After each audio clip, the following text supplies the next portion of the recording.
Hello everyone! Good afternoon! Have a good day po sa inyong lahat.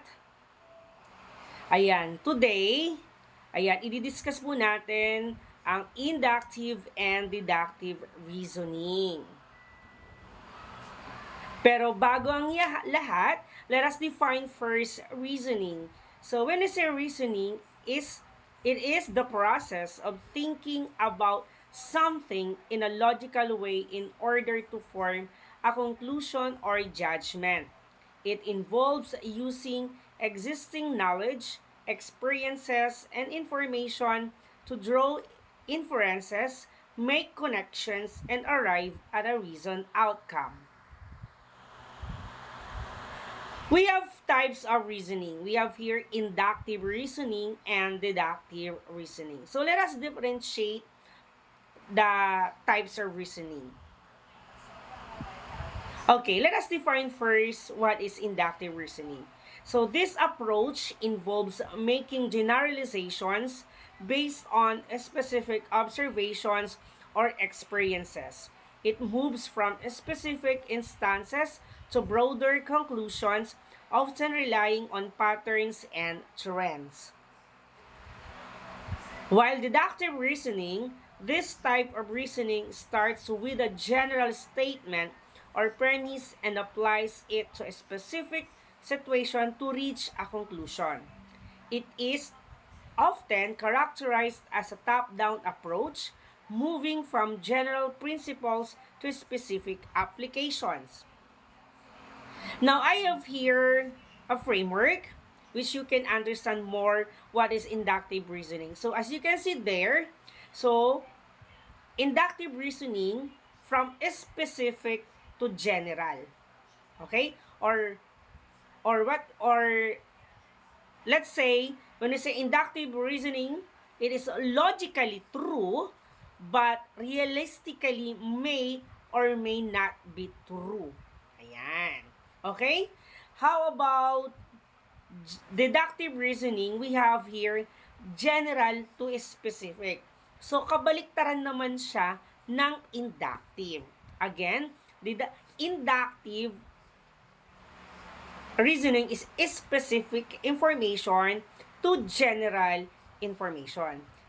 Deductive, general to specific. Or, it is logically true and realistically true.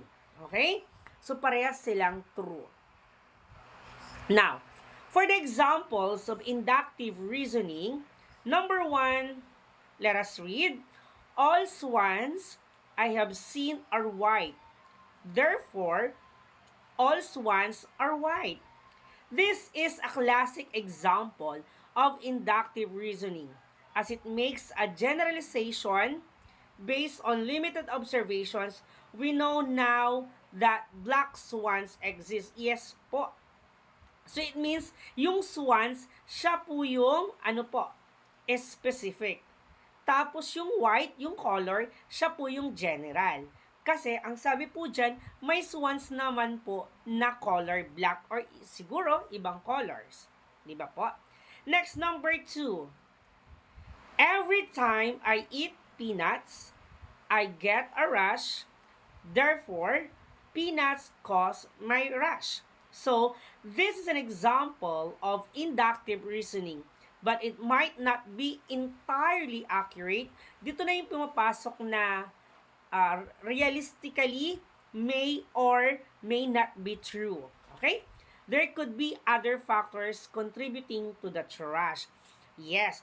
So, there, kaya siya naging inductive reasoning because of the word peanuts, siya po yung pinaka-specific cause my rash. So, general siya, rash, kasi marami namang types of rashes. Okay? Next po, number 3 example for inductive reasoning. The sun has risen every morning for the past 10,000 years.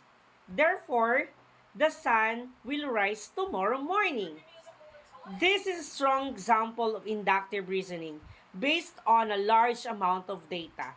However, it's still a generalization and there's no guarantee that sun will rise forever. So, based on the sentence, our specific there is sun. And general is tomorrow morning, 'di ba? Hindi naman natin masasabi minsan kung mag-rise na si sun o 'di ba po? Next po, number 4. My dog barks at the mailman every day. Therefore, my dog will bark at the mailman tomorrow. So this is a fairly strong example of inductive reasoning based on a consistent behavior.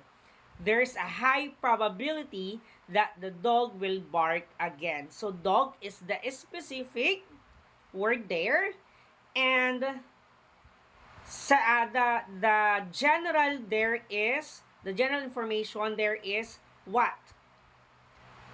Yung bark at the mailman tomorrow. So, hindi naman daw natin masasabi kung magbabark ulit yung aso. Okay? Next, number 5. The last 3 times I went to that restaurant, the food was delicious. Therefore, the food will be delicious the next time I go. This is a less strong example of inductive reasoning as the sample size is small. The food quality could have changed. Yes. So, yung food, that will be your specific, and the delicious or the quality or the taste of the food will be the general. Kasi hindi naman, minsan, hindi naman na perfect yung taste ng isang food. Di ba po? So, that is specific and general. So, there are those are the examples, should I say, those are the examples of inductive reasoning. Okay? Now, moving on to the examples of deductive reasoning. So, from the word deductive, it is general to specific. Okay? Let's have number 1. All men are mortal. Socrates is a man. Therefore, Socrates is mortal. So this is a classic example of deductive reasoning known as syllogism. The conclusion logically follows from the 2 premises which are accepted as true. So as I've said a while ago, that deductive reasoning is logically true and realistically true. So, it means Socrates is mortal. Diba? So, general to specific. Next, number 2. If it is raining, then the ground is wet. It is raining. Therefore, the ground is wet. Yes. Logically true and realistically true. Kapag umulan, mababasa ang lupa. Diba? Or kung alin man mabasa ng ulan, di ba, mababasa pa rin sila. So, logically and realistically true. So, so that example is deductive reasoning. Next is, number 3, all dogs have 4 legs. Spot is a dog. Therefore, Spot has 4 legs. Yes. So, generally, again, this is another example of syllogism. The conclusion follows directed from the premises. So, it means, logically true, si dog ay 4 ang paa. So, si Spot, pangalan ng dog, syempre, 4 yung paa, di ba? Next example, if you study hard, you will pass the exam. You study hard, therefore, you will pass the exam. Yes. Di ba po? Kapag ikaw ay nag-aral, ikaw po ay papasa. So, this example uses a conditional statement and assumes both the antecedent and consequent are true to draw the conclusion. O, di ba? Next, last example, all squares are rectangles. This shape is a square.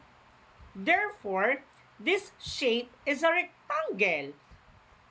Alright, so this is a deductive argument based on the relationship between 2 categories. In mathematics, lahat po ng squares ay rectangles.